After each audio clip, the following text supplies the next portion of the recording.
buhatin natin yung pasyente. So, paano natin gagawin to? Okay, ikaw yung victim. Tingka to. Kasi ikaw yung nakakasya dito yata. Tayo ka nga. Diba, sakto ka. Okay, ikaw ka. Volunteer. Ulo, paa. Okay. So, una, tignan muna natin, no? Okay, ganun lang. Paa daw tulo dito. Doon na lang. Tignan mo ah. Okay. Tignan muna natin kung matibay yung blanket, no? Hawak dito sa dalawa, tapos sila. Okay, ba natin nyo. Okay, matibay. No?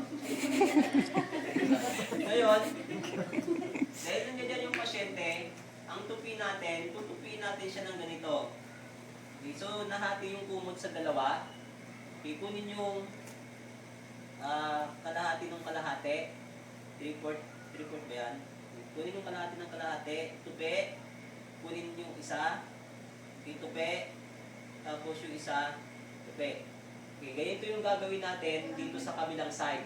Kasi nga, dito natin siya ipapasok. Okay? Yan, so bitawan. Yun sa may kabila, kunin. Tupi, kunin. Tupi, kunin. Tupi. Okay, kailangan mo ng volunteer. 1, 2, 3, 4. Hindi kayo. Okay. Tayo naman. Ganun ka muna na. Sige po ka na. Okay, ngayon, ang gagawin nitong tatlo, sige, higa ka na. Okay, pwesto sila doon sa may gilid. Okay, pwesto kayo doon sa may gilid. Okay, sin size, parehas pa rin. Okay, body pa your height. Sin size up. Palagi.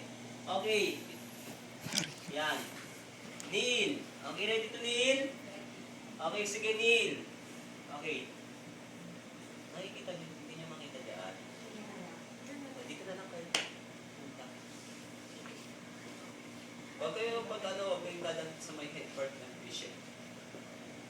Okay, so ang gagawin nila ngayon, halimbawa, dito kami nakaupo, ay nakatayo.